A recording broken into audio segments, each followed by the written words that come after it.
18:13. உன் தேவனாகிய கர்த்தருக்கு முன்பாக நீ உத்தமனாயிருக்க கடவாய். இந்த மாலை வேளையில் என் ஆண்டவர் உங்களை பார்த்து சொல்கிறாரு, உன் தேவனாய கர்த்தருக்கு முன்பாக நீ உத்தமமாக இருக்க கடவாய். ஹல்லேலூயா. ஆண்டவர் உங்கள்கிட்ட எதிர்பார்க்குறதெல்லாம் உத்தமமாக இருக்கணும். ஆண்டவருடைய விருப்பம் என்ன? என் பிள்ளைங்க எனக்கு முன்பாக உத்தமமாக இருக்கணும். ஆண்டவர் நம்மகிட்ட எதிர்பார்க்கறது வேறு எதையுமே, பொண்ணையோ வெள்ளியோ எதிர்பார்க்கல. என் பிள்ளைங்க உத்தமமாக என்னை பின்பற்றணும்னு சொல்லி ஆண்டவர் விரும்புகிறார். மாலை வேளையிலும் கூட உங்களை பார்த்து சொல்கிறார், எனக்கு முன்பாக நீ உத்தமமாக இரு. வேதத்தில் எத்தனையோ பரிசுத்தவான்கள் உத்தமமாக நடந்தாங்க. சிலரை குறித்து நாம் இந்த நாளில் தியானிக்க போகிறோம். முதலாவது நாம் வாசிக்கலாம் ஆதியாகமம் 6:9. நோவாவின் வம்ச வரலாறு. நோவா தன் காலத்தில் இருந்தவர்களுக்குள்ளே நீதிமானும் உத்தமனுமாயிருந்தான். நோவா தேவனோடே சஞ்சரித்துக் கொண்டிருந்தான். ஹல்லேலூயா. நோவாவை குறித்து வேதம் சொல்லுகிறது, அவன் உத்தமனாக இருந்தான். அந்த சந்ததியில் அவன் உத்தமமாக இருந்தான். ஆண்டவர் அவனை பார்த்து சொல்கிறார், நான் உன்னை இந்த சந்ததியில் உண்மையுள்ளவன் என்று கண்டேன். ஹல்லேலூயா. நோவாவின் நாட்களை வேதம் சொல்லுகிறது, ஜனங்கள் புசித்தார்கள், குடித்தார்கள், பெண் கொண்டார்கள், விட்டார்கள். உலகம் எங்கும் பாவம் நிறைந்து இருந்தது. ஆனாலும் அந்த சூழ்நிலையிலும் நோவா ஆண்டவருக்கு முன்பாக உத்தமமாய் வாழ்ந்து வந்தான். எனவே தான் தேவன் அவனையும் அவன் குடும்பத்தையும் பாதுகாத்தார். அன்பிற்குரியவர்களே, வேதம் சொல்லுகிறது, உத்தமமாய் நடக்கிறவன் பத்திரமாய் நடக்கிறான். உத்தமமாய் நடக்கிறவர்களுக்கு தேவன் ஒரு விசேஷித்த பாதுகாப்பை வைத்திருக்கிறார். எனவே தான் நோவாவும் அவனுடைய குடும்பமும் காக்கப்பட்ட அந்த நாட்களில் பூமியில் இருந்த எத்தனையோ ஜனங்கள் இருந்தாங்க, எத்தனையோ குடும்பம் இருந்தது. ஆனால் எல்லாம் வெள்ளத்தினால் அழிக்கப்பட்டுட்டு, ஆனால் நோவாவும் அவனுடைய குடும்பம் மட்டும் பேழையில் வைத்து பாதுகாக்கப்பட்டது. ஏன்னா அவன் நோவா உத்தமமாக இருந்தான். வேதம் சொல்லுகிறது, பலி இடுவதை பார்க்கிலும் செவி கொடுப்பதே உத்தமம். நோவா தேவனுடைய வார்த்தைக்கு செவி கொடுத்தான். ஆண்டவர் சொன்னார், ஒரு கொப்பையர் மரத்தினால் ஒரு பேழையை செய், நான் பூமியில் ஜல பிரளயத்தை பண்ணி இந்த பூமியை நான் அழிக்க போகிறேன்னு சொன்னான். உடனே அவன் கீழ்ப்படிஞ்சு ஆண்டவருடைய வார்த்தைக்கு எதிர்த்து பேசவே இல்லை. உடனே அவன் ஆண்டவர் சொன்னபடியே அவன் செஞ்சான். அவனுடைய குடும்பம் காக்கப்பட்டது. என் அன்பிற்குரியவர்களே, என் ஆண்டவருடைய வார்த்தைக்கு நீங்கள் செவி கொடுக்கும்போது கர்த்தர் உங்களையும் உங்கள் குடும்பத்தையும் பாதுகாப்பார். இன்றைக்கும் இந்த பூமியில் எவ்வளவோ இயற்கை அழிவுகள், நாச மோசங்கள், கொள்ளை நோய்கள் ஒரு பக்கம் பெருகிட்டே இருக்குது. எங்கே பார்த்தாலும் சண்டை. சில ஆண்டுகளுக்கு முன்பாக கர்த்தர் எங்களுக்கு ஒரு காரியத்தை வெளிப்படுத்தினார். உன் தேசம் இன்னும் வரும் நாட்களில் இனத்தாலும் மொழியினாலும் பிரிக்கப்பட போகுது அப்படின்னு சொன்னார். அதற்காக நாங்கள் ஜெபித்தோம் வாரத்தோடு. இந்த நாட்களில் நீங்கள் பார்த்தீங்கன்னா எங்கே பார்த்தாலும் மத கலவரங்கள், மத வெறிகள், இன்னொரு பக்கம் இனவெறிகள். நம்முடைய தேசம் பிரிக்கப்பட்டு கொண்டே இருக்கிறது. இப்படிப்பட்ட சூழ்நிலையிலிருந்து, இப்படிப்பட்ட தீமையில் இருந்து நம்முடைய குடும்பம் பாதுகாக்கப்படணும்னா நம்ம ஆண்டவருக்கு முன்னாடி உத்தமமாக இருக்கணும். இன்னும் ஒரு பக்கத்தில் கொள்ளை நோய்கள், பூமி எங்கும் கண்டுபிடிக்க முடியாத நோய்கள்லாம் வந்துட்டு இருக்கு. டெங்கு காய்ச்சல், அது இதுன்னு சொல்லி ஒவ்வொரு நாளும் இன்னைக்கு ஜனங்கள் எத்தனையோ பேர் மறிக்கிறாங்க. ஆக்சிடென்ட்ஸில் எத்தனையோ பேர் மறிக்கிறாங்க. எத்தனையோ பேர் தற்கொலை செய்து மறிக்கிறாங்க. எத்தனையோ பேர் கடன் பாரத்தினால் தற்கொலை செய்து மறிக்கிறாங்க. ஆனால் இப்படிப்பட்ட அழிவுக்கெல்லாம் நம்ம விலக்கி நாம் பாதுகாக்கப்படணும்னா ஆண்டவருக்கு முன்பாக நிற்க பாத்திரவானா என்னன்னு நம்ம ஜெபிக்கணும். அதோடு கூட நம்ம ஆண்டவருக்கு முன்பாக உத்தமமாக இருக்கணும். நோவாவை போல உத்தமமாக வாழ. நோவாவின் நாட்களில் விபச்சாரம் பெருகி இருந்தது. வேதம் சொல்லுகிறது, தேவ புத்திரர்கள் இந்த உலக பெண்களை மிகவும் அழகுள்ளவர்கள் என்று சொல்லி பார்த்து நினைத்து அவங்களோடு தவறான உரை வைத்து அநேகர் மரித்து போனாங்க. இன்றைக்கும் பார்த்தீங்கன்னா பூமியில் எவ்வளோ விபச்சாரம், வேசித்தனம், இப்படிப்பட்ட ஆவிகள் கட்டவிழ்த்து விடப்பட்டிருக்கிறது. இந்த பாவம் நிறைந்த ஒரு உலகத்தில் தான் வாழ்கிறேன். எங்கே பார்த்தாலும் பாவம், செல்ஃபோனில் பாவம், டிவியை திறந்தா பாவம், எங்கும் பாவம், விபச்சாரம், வேசித்தனம். அப்படிப்பட்ட சூழ்நிலையில் நம்ம நோவாவை போல உத்தமமாக ஆண்டவருக்கு முன்பாக நம்ம வாழும் பொழுது, ஆண்டவருக்கு பிரியமாக வாழும் பொழுது நம்மளும் நம்ம குடும்பமும் வரப்போகிற அழிவுலேருந்து பாதுகாக்கப்பட முடியும். என் அன்பிற்கிறவர்களே, இன்றைக்கி நீங்கள் ஒரு தீர்மானம் எடுங்க, நான் ஆண்டவருக்கு முன்பாக உத்தமமாக நடப்பேன். நோவாய் குறித்து அதே வசனத்தில் போட்டிருக்கு, நோவா தேவனோடு சஞ்சரி. எப்படி அவனால் உத்தமமாக வாழ முடிஞ்சுது? அவ்வளோ பாவம் நிறைஞ்ச உலகத்தில் அவனால் எப்படி பரிசுத்தமாக வாழ முடிஞ்சுது? வேதம் சொல்லுகிறது, நோவா தேவனோடு சஞ்சரித்தான், நோவா தேவனோடு நடந்தான். இரவும் பகலும் என் ஆண்டவரோடைய சமூகம் எனக்கு போதும், அவருடைய பிரசன்னம் எனக்கு போதும்னு சொல்லி அவருடைய பாதத்திலேயே காத்திருந்தான். எனவே தான் அவனால் பரிசுத்தமாக உத்தமமாக வாழ முடிஞ்சுது. வேதம் சொல்லுகிறது, என்னால் அன்றி உங்களால் ஒன்றும் செய்யக்கூடாது. நான் திராட்சை செடி, நீங்கள் கொடிகள், என்னை அன்றி உங்களால் கனி கொடுக்க முடியாதுன்னு என் ஆண்டவர் சொன்னார். என் ஆண்டவரோடு இருந்தால் மட்டும்தான், அவரோடு நடந்தால் மட்டும்தான், ஜெபிச்சா மட்டும்தான், வேதம் வாசிச்சா மட்டும்தான் நம்ம பரிசுத்தமாக வாழ முடியும். வேதம் சொல்லுகிறது, வாலிபன் தன் வழியை எதினால் சுத்தம் பண்ணுவான், இப்படி வசனத்தின் படி தன்னை காத்து கொள்வதினால் தானே. ஆண்டோடைய வேதத்தை கேட்க கேட்க, அவருடைய சமூகத்தில் மணிக்கணக்காக ஜெபிக்க ஜெபிக்க, அவருடைய பாதத்தில் நம்ம காத்திருக்க நமக்குள்ள பரிசுத்தம், நீதி, உத்தமம் பெருகிட்டே இருக்கும். எனவே தான் நோவா பரிசுத்தமாக வாழ்ந்தான். நோவா இரவும் பகலும் ஆண்டவரோடு சஞ்சரித்தான். ஃபாதர் பாடுறாருல, இரவும் பகலும் உமோடு தான் இருப்பேன் டாடின்னு சொல்கிற மாதிரி நோவா இரவும் பகலும் ஆண்டவரோடு நடந்தான். எந்த சூழ்நிலை வந்தாலும், எவ்வளோ போராட்டங்கள் எதிர்ப்புகள் வந்தாலும் நோவாவை பரியாசம் பண்ணாங்க. அவன் கப்பல் செஞ்சான், அதுக்காக பரியாசம் பண்ணான். அந்த சூழ்நிலையிலும் அவன் தேவனோடு சஞ்சரித்தான், தேவனோடு உறவாடினான். எனவே தான் அவன் இந்த உலகத்தை அசுத்தங்களுக்கெல்லாம் விலகி பாதுகாக்க முடிஞ்சது. என் அன்பிற்கு நீங்களும் பரிசுத்தமாக வாழணும்னா, நோவாவை போல உத்தமமாய் நீதியாய் வாழணும்னா நீங்கள் ஆண்டவரோடு சஞ்சரிக்கணும், ஆண்டவரோடு நடக்கணும். ஜெபிக்கிற ஒரு மனுஷன் மட்டும்தான் உலகத்தை ஜெயிக்க முடியும். நம்முடைய பலத்தினால ஒன்றுமே முடியாது. ஒவ்வொரு நாளும் நீங்கள் எந்திரிச்சு ஜெபம் பண்ணுங்க, ஆண்டவரே என்னால் முடியாது டாடி, இந்த பாவம் நிறைஞ்ச உலகத்தில் பரிசுத்தமாக வாழ என்னால் முடியாது, நீங்கள் எனக்கு உதவி செய்யுங்க சொல்லி ஆண்டவருடைய சமூகத்திலே நம்ம காத்திருக்கும் போது, அவரை நேசிக்கும் போது, நம்ம இருதயத்தில் அவருக்கு இடம் கொடுக்கும்போது, அவரோடு உறவாடும் பொழுது நம்ம உத்தமமாக வாழ முடியும். நோவாவை போல உத்தமமாய் வாழ்ந்து இந்த உலகத்தின் அசுத்தங்களுக்கெல்லாம் தப்பி ஆண்டவர் வரும்பொழுது அவருக்கு உண்மையாக நாம் நிற்க முடியும். நண்பிற்கு எனவே நேரம் கிடைக்கும் போதெல்லாம் ஜெபம் பண்ணுங்க, ஆண்டவரோடு பேசுங்க, ஆண்டவரோடு உறவாடுங்க, ஆண்டவரோடு சஞ்சரிங்க. நோவாவையும் அவன் குடும்பத்தையும் பாதுகாத்த தேவன் உங்களையும் உங்கள் குடும்பத்தையும் பாதுகாப்பார். அடுத்தது நாம் ஒரு மனுஷனை பார்க்கலாம். யோபு 1:8 வாசிக்கலாம். கர்த்தர் சாத்தானை நோக்கி, என் தாசனாகிய யோபின் மேல் கவனம் வைத்தாயோ? உத்தமனும் சன்மார்க்கனும் தேவனுக்கு பயந்து பொல்லாப்புக்கு விலகுகிறவனுமாகிய அவனைப் போல பூமியில் ஒருவனும் இல்லை என்றார். ஹல்லேலூயா. யோபுவை குறித்து வேதம் சொல்லுகிறது, தேவனே அவனை குறித்து சாட்சி கொடுத்தாராம். என் யோபுவை போல, என் தாசனை போல ஒரு உத்தமன் யாருமே கிடையாது. ஹல்லேலூயா. யோபுவை போல ஒரு உத்தமன் பூமியிலே கிடையாது. அவ்வளோத்துக்குள்ள ஒரு உத்தமனா அவன் வாழ்ந்தான். அவன் வாழ்க்கையில் எல்லாவற்றையும் இழந்தான். வாழ்க்கையில் ஒரே நாளில் 10 பிள்ளைங்களை இழந்தான். அவனுக்கு இருந்த ஆஸ்திகளை, செல்வத்தை எல்லாவற்றையும் இழந்தான். சரீரம் முழுவதும் வியாதி, தோல் முழுவதும் வியாதி, ஒரு ஓட்டை எடுத்து சொரிஞ்சிட்டு உட்கார்ந்துருந்தான். அந்த சூழ்நிலையில வேதம் சொல்லுகிறது, அவனுடைய வாயினால் அவன் பாவம் செய்யலையா. அவனுடைய மனைவி சொல்றான், இன்னுமா நீர் உயிரோடு இருக்க, தேவனை தூசித்து ஜீவனை விடுன்னு சொல்றான்.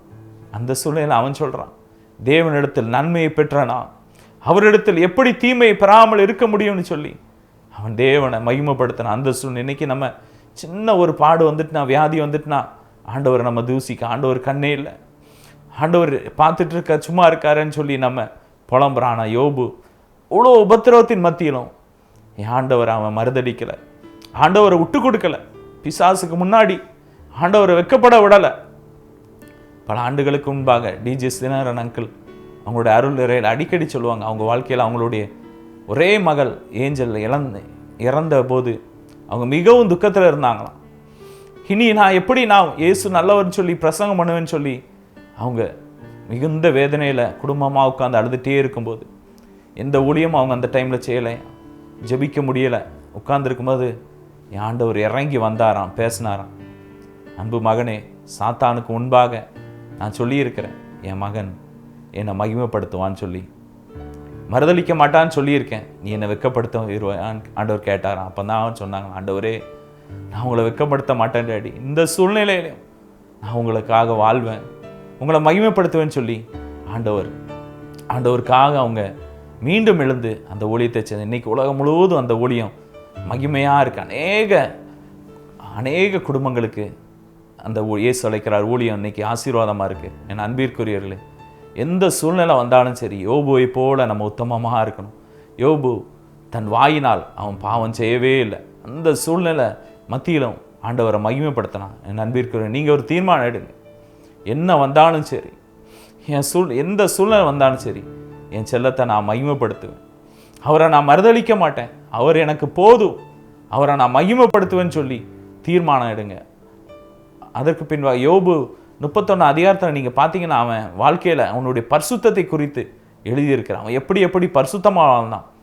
என் கண்ணோடு உடன்படிக்கை பண்ணின நான் ஒரு கண்ணியை எப்படி நினைவாக இருப்பேன்னு சொல்லி அவன் பரிசுத்தமாக வாழ்ந்தான். கண்கள்னால் பாவம் செய்யலை, வாயினால் பாவம் செய்யலை, கையினால் பாவம் செய்யலை. ஒவ்வொரு காரியத்திலையும் ஆண்டவருக்கு முன்பாக அவன் உத்தமனாக இருந்தான். எனவே தான் கர்த்தர் அவனை 2 மடங்கு ஆசீர்வதித்தார்.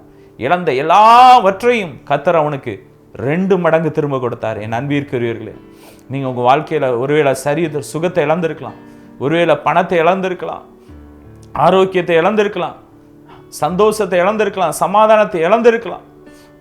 ஆனால் நீங்கள் ஆண்டவருக்கு முன்பாக உத்தமமாக வாழும் பொழுது, யோபுவை போல் இந்த சூழ்நிலையிலும் நீங்கள் ஆண்டவருக்கு முன்பாக உண்மையாக வாழும் பொழுது, அவருக்கு முன்பாக பரிசுத்தமாய் உத்தமமாய் நீங்கள் வாழும் பொழுது, நீங்கள் இழந்த எல்லாவற்றையும் ஆண்டவர் 2 மடங்கு திரும்ப தருவார். நண்பிற்கு சோர்ந்து போயிறாங்க. யோபுக்கு செய்தவர் உங்களுக்கு செய்யாமல் இருப்பாரா? இந்த இரவு உங்கள் வாழ்க்கையில் ஒரு பெரிய அற்புதத்தை செய்வார். என்னென்ன காரியத்திற்காக நீங்கள் பல ஆண்டுகளாக எதிர்பார்த்து காத்திருக்கிறீங்களோ அந்தந்த காரியத்தெல்லாம் இந்த இரவுல உங்களுக்கு ஒரு அற்புதத்தை செய்வார். ஹல்லேலூயா. குடிகார கணவன் நிமித்தம் நீங்கள் தவிச்சிட்டு இருக்கீங்க சிலர், அவரை மாற்ற என் ஆண்டவரால் முடியும். இந்த இரவுல கர்த்தர் உங்களுக்காக கிரியை செய்வார். ஆனால் நீங்கள் செய்ய வேண்டிய எல்லாம் அவருக்கு முன்பாக உத்தமமாக இருக்கணும். ஆண்டவர் பார்த்து சொல்லுங்கள், டேடி நான் உங்களுக்கு முன்பாக உத்தமமாக இருப்பேன், யோபுவை போல நான் உத்தமமாக இருப்பேன். யோபு சரித்திரத்தை நீங்கள் தியானிங்க, அதிகமாக தியானிங்க. யோபு வாழ்க்கையில் என்னென்ன சுபாவங்கள் எப்படியெல்லாம் ஆண்டவருக்கு உண்மையாக இருந்தான்னு சொல்லி நீங்கள் பாருங்கள். பார்த்து ஆண்டவரை எந்தெந்த காரியத்தெல்லாம் நான் உமக்கு முன்பாக உத்தமமாக இருக்கணும்னு சொல்லுங்க. ஆண்டவர் உங்கள் வாழ்க்கையில் பெரிய காரியத்தை செய்வார். என்னென்ன இழந்தீங்களோ அதெல்லாம் பல மடங்கு திரும்ப இன்றைக்கு உங்களுக்கு கொடுப்பார். தொடர்ந்து வாசிக்கலாம். என்னாகமம் 14:24. என்னுடைய தாசனாகிய காலேப் வேறே ஆவியை உடையவனாயிருக்கிறபடியினாலும் உத்தமமாய் என்னை பின்பற்றி வந்தபடியினாலும் அவன் போய் வந்த தேசத்திலே அவனைச் சேர பண்ணுவேன்.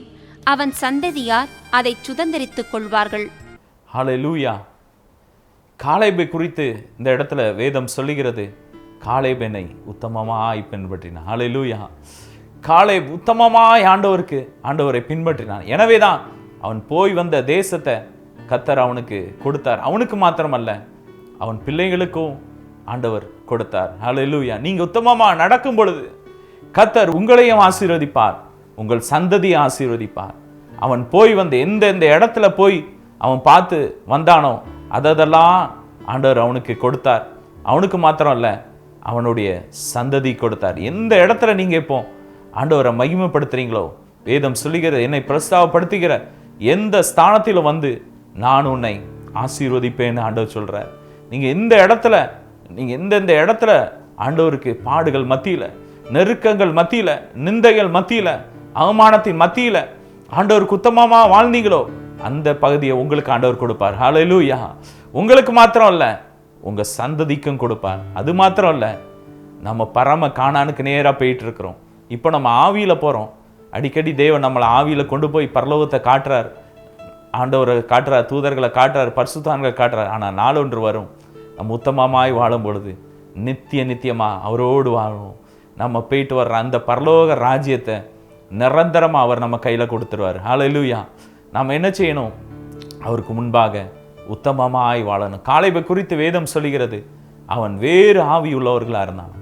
அன்னைக்கு அந்த ஜனங்கள் எல்லாரும், இஸ்ரவேல் ஜனங்கள் முறுமுறுத்தார்கள் தேவனை. எவ்வளவோ ஆண்டவர் கையில் அற்புதத்தை பெற்றாங்க. அவங்க வாழ்க்கையில் செங்கடலை பிளந்தார் தேவன். வனாந்தரத்தில் மன்னாவினால் அவங்கள போஷிச்சாரு. மாறாவின் தண்ணீரை மதுரமாக்கினார். வனாந்தரத்தில் காடைகளை கேட்டாங்க, கொடுத்தார். இன்னும் எவ்வளோ அற்புதங்களை ஆண்டவர் செய்தார். இருந்தாலும் அந்த ஜனங்கள்லாம் அவரை முறுமுறுத்தாங்க. மறுதளிச்சாங்க, வேதனைப்படுத்தினாங்க. ஆனால் அந்த காலேப் வேறு ஒரு ஆவியுள்ளவனாக இருந்தான். அவனுக்குள்ள பரிசுத்த ஆவியானவர் இருந்தார், தேவாதி தேவனுடைய ஆவியானவர் அவனுக்குள்ள இருந்தார். எனவே தான் அவன் வாழ்க்கையில் அவன் உத்தமமாக இருந்தான். நம்ம பரிசுத்த அபிஷேகத்தை பெறும்பொழுது நம்ம உத்தமமாக வாழ முடியும். நம்மளால ஒன்றுமே முடியாது. ஆண்டவர் பாதத்தில் காத்திருந்து கேளுங்க, டேடி என்னை உங்கள் ஆவியினால் நிரப்புங்கப்பா, இந்த உலகத்தின் ஆவி எனக்கு வேண்டாம், எனக்கு உங்கள் ஆவி எனக்கு வேணும், உங்கள் அபிஷேகத்தினால் நிரப்புங்கன்னு சொல்லி நீங்கள் கேட்கும்போது கர்த்தர் உங்களை நிரப்புவார்.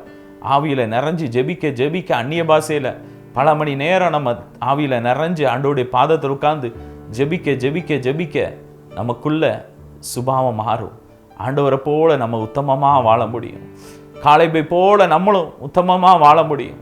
எனவே ஆண்டவர்கிட்ட கேளுங்க, ஆண்டவரே என்னை உடைய பரிசுத்த ஆவியினால் நிரப்புங்க. யாரெல்லாம் அந்த நிகழ்ச்சியை பார்த்து கொண்டு இருக்கிற யாராவது நீங்கள் அபிஷேகம் பெறலைன்னா இந்த இரவு நேரத்தில் ஆண்டவர் அந்நிய பாஷை அடையாளத்தோடு கர்த்தர் உங்களை நிரப்ப ஆசையாக இருக்கிறார். என்னோடு கூட இந்த முடிவில் நீங்கள் ஜெபம் பண்ணுங்க. கர்த்தர் இன்றைக்கு உங்களை நிரப்புவார். நம்ம ஆவியில் நிறைஞ்சு ஜெபிக்க ஜெபிக்க தான் நம்ம பரிசுத்தமாக வாழ முடியும். ஒவ்வொரு நாளும் காலையிலே எந்திரிச்சு நீங்கள் அந்நிய பாஷையில் பல மணி நேரம் நம்ம ஜெபிக்க ஜெபிக்க ஆவியிலே நிறைந்து ஜெபிக்க ஜெபிக்க நமக்குள்ள உத்தமம் வரும், அவருடைய சுபாவம் வரும். நம்ம அவரை போல என் அருளாதர் இயேசு எப்படி இந்த பூமியில் பரிசுத்தமாய் வாழ்ந்தாரோ உத்தமமாய் வாழ்ந்தாரோ அதே போல நாமும் வாழ முடியும். காலேபுக்கு ஆண்டவர் கொடுத்தது போல நாமும் இந்த பூமியை சுதந்தரிப்போம். அது மாத்திரம் இல்லை, நம்முடைய பிள்ளைங்களும் இந்த பூமியை சுதந்தரிப்பாங்க. என் அன்பிற்குரியர்களே, எனவே ஒவ்வொரு நாளும் நீங்கள் ஆவியில் நிறைஞ்சு ஜெபம் பண்ணுங்க, பல மணி நேரம் ஜெபம் பண்ணுங்க. நோவாவை போல ஆண்டவருக்கு கீழ்ப்படிங்க, ஆண்டவரோடு சஞ்சரிங்க. நேரம் கிடைக்கும் போதெல்லாம் வீண் கதைகளை பேசுகிற விட்டுட்டு தேவையில்லாத டிவி நிகழ்ச்சிகள் சீரியலெல்லாம் பார்க்குறத நிப்பாட்டிட்டு என் ஆண்டவருடைய பாதம் எனக்கு போதும், அவருடைய சமூகம் போதும்னு சொல்லி உங்கள் நேரத்தெல்லாம் ஆண்டவருக்கு செலவு பண்ணுங்க.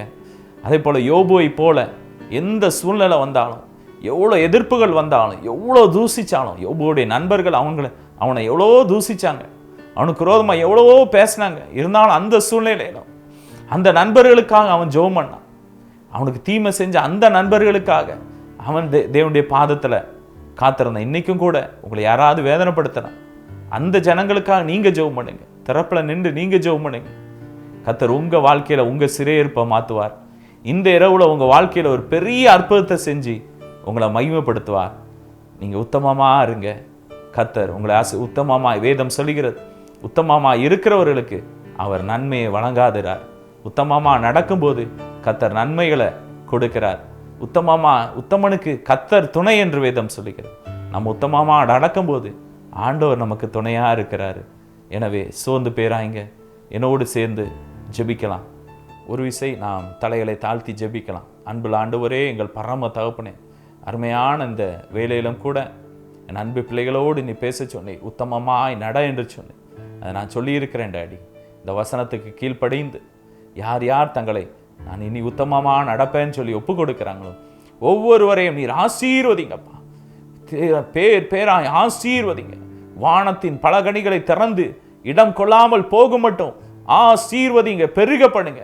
ஒவ்வொரு எல்லையும் விரிவாக்குங்க. ஸ்தோத்திரம் ஸ்தோத்திரம் ஸ்தோத்திரம். ஒவ்வொருத்தருடைய எல்லையில் இருக்கிற எல்லா போராட்டங்களும் தரித்திரங்களும் இயேசுவின் நாமத்தில் மாறுவதாக. ஒவ்வொருவரையும் அனல் மூட்டும். இந்த நிகழ்ச்சியை பார்த்துக்கொண்டு சிலர் ஏதோ பேருக்கு கோயிலுக்கு போகிறோம், ஏதோ ஒரு பரிசுத்த வாழ்கிறோம், கிறிஸ்தவ வாழ்க்கை வாழ்கிறோன்னு வாழ்ந்துகிட்டு இருக்காங்க. அப்படிப்பட்டவங்களை நீர் அனல் மூட்டி எழுப்புங்கப்பா. ஒரு வாழ்க்கை அது ஆண்டவருக்காக பரிசுத்தமாக வாழணுங்கிற ஒரு உணர்வுள்ள இருதயத்தை கொடுத்து ஒவ்வொருவரையும் பரிசுத்தப்படுத்துங்கப்பா. ஒவ்வொருவரையும் பரிசுத்த ஆவியினால் நிரப்புங்க. இந்த நிகழ்ச்சியை பார்த்துக்கொண்டு என்னோடு இணைந்து பரிசுத்த ஆவியானவருக்காக அபிஷேகத்திற்காக யார் யார் ஜெபிக்கிறாங்களோ ஒவ்வொருவரையும் நிரப்புங்க. ரிகாபா லஹதுரா, உடைய வல்லமை இறங்குவதாக. உடைய வல்லமை இறங்கட்டும், உடைய அக்கினி இறங்கட்டும். அக்கினியை போடுங்க.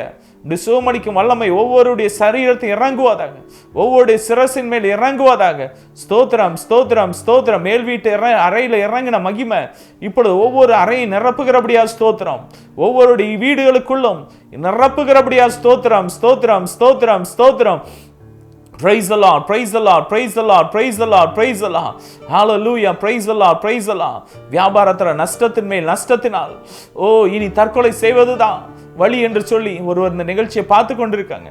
இந்த இரவுல அவங்கள பார்த்து நீங்க சொல்றீங்க, டாடி பயப்படாத, நான் உன்னோடு இருக்கிறேன்னு சொல்றீங்க. ஒவ்வொரு அவங்கள ஆசீர்வதிங்க. இழந்த எல்லா பிஸ்னஸும் இயேசுனா திரும்ப வருவதாக, இழந்த எல்லா நன்மைகளும் திரும்ப வருவதாக. ஸ்தோத்திரம், ஸ்தோத்திரம்.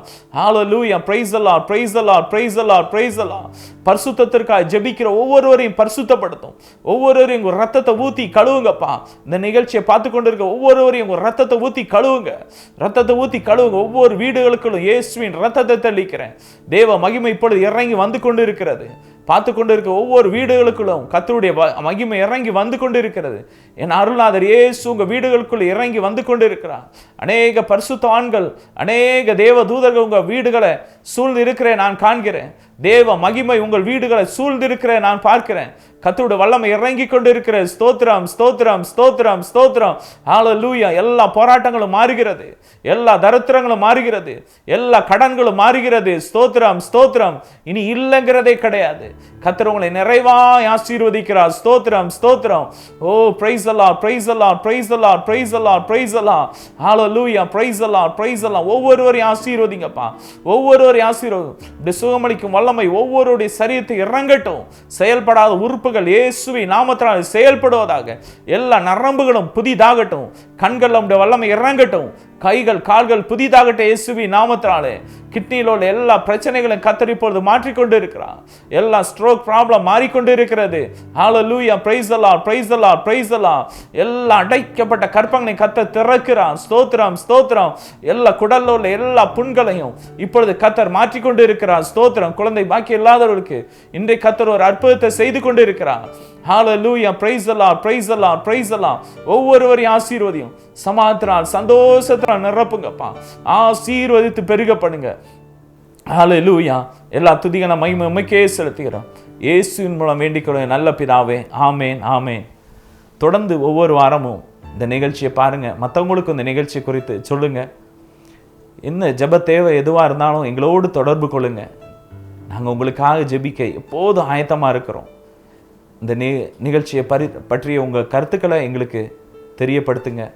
அது எங்களுக்கு உங்களோடு கூட நாங்களும் தேவனை மகிமைப்படுத்துவதற்கு அது ஏதுவாக இருக்கும். God bless you all. உங்கள் ஜெப தேவைகள் எதுவாயிருந்தாலும் எங்களை தொடர்பு கொள்ளுங்கள். உங்கள் ஜெபத்தினாலும் உதாரத்துவமான காணிக்கைகளினாலும் இந்த ஊழியத்தை தாங்குங்கள். அவர் address: brother Ranjan Devadas, prayer ministry, 4/100 CGE colony, 3rd Street, Tuticorin 3. Cell number 9944018842.